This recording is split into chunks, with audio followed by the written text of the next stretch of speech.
Hey everybody, welcome back to Duffy's channel. Taking a break from the Mustang and the VW Bug just to show you a quick tip. I've been taking care of the property now. It's summertime, so we've been doing a lot of outside tractor work. Thank you to my buddy JT who let me borrow his nice brand new tractor. It really helped me out. But we're throwing on a new chain. I have my stock Husqvarna 24-inch bar.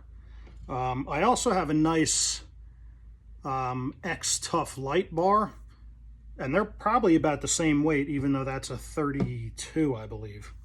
But we're going to be putting a new chain on. I just wanted to show you some quick maintenance on the bar. So I've already taken this off of the power head. I got it sitting there on the floor, and I've taken it outside and I've sprayed it down with an air wand.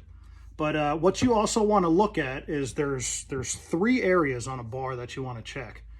You have your roller gear here at the top that has a port for oil. If you're doing milling, there's a port for oil. And anytime I change my saw, or I maintenance the bar, or I maintenance the chain, I always put a couple dabs of oil in there as well as the gear. So you're also going to want to look at these little ports down here. It's going to be hard to see because my bar is all beat up, but I have a great tool here. You've probably seen it on the channel before. It's my carburetor tool that has a bunch of these little different files. You can get them for like $3 on eBay or Amazon or something. They come in a little case. And there's these little ports right here. If you could see that. I don't know how well you're going to see that, but you can get a file through there. Can you see that file going in and out of there? You want to make sure they're clear. They get clogged up all the time. And when you flip the bar, there's another one right there on the other side. So sometimes, and that's why you'll see people with flipped bars like this, because every time you change a chain, you want to flip your bar. So you want to look at this wheel with the oiler, make sure it's spinning. Mine's pretty good. Make sure these ports are clear, and you're also going to want to take a little pick tool. I'm not sure which side I've done. I think I did the other side. So you can see I have some debris and stuff here on the bench, but take a little pick tool here, and you definitely, 100%, you need to get in there, watch all this crud and stuff come out. Look at all that. Just falling out of there. It's just built up. You know, wood debris. Look at all that at the bottom. There's a ton right there at the bottom.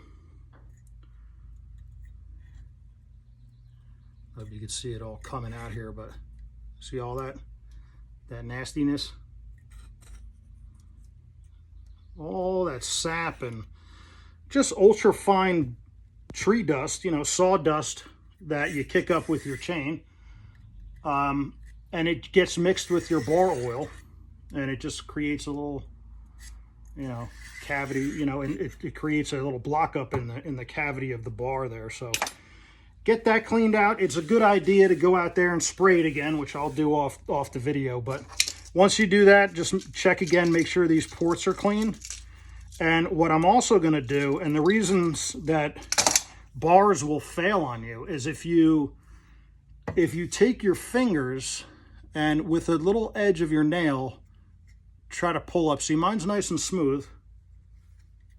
If it gets caught anywhere, what's happening, I mean, you got a chain going around here a million miles an hour, and it's going to rub down on this metal surface here, and it's going to mushroom the top of it out. So if at any point, like here's a good example here at the bottom. I have a massive rub here, so feel that? Or I'm sorry, you hear that? I could feel it.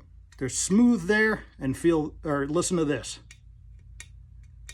Big mushroom on the top of that bar there.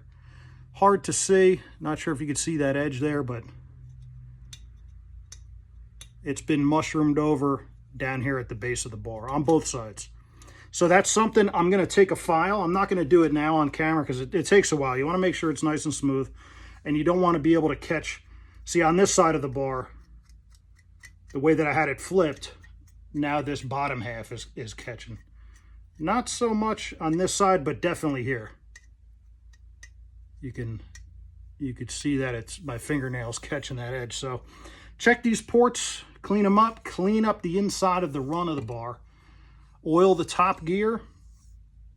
And with my 24, I'm going to be putting this X-Cut C85S on mine. And that's that. I'm also going to clean up my power head just with a brush, and I'm going to clean off the cover to my bar. So you want to make sure all those ports and stuff are working for you, and you guys are going to be sawing in no time. If you have questions about cutting a chainsaw chain, I highly suggest Buckin' Billy Ray. I believe he's up in Canada. He's got just insane videos. He's probably taught me everything I know about chainsawing, even though I've never met the guy. So he's unbelievable arborist, chainsaw enthusiast, and he could teach you a lot more than I know. So these are just some quick tips, guys, if you're servicing your at-home bar. And you know, like I said, at this time, I'm going to be throwing out a new chain, and that's a perfect time for you to take care of these items. All right, guys, thanks for tuning in, and we'll catch you on the next one.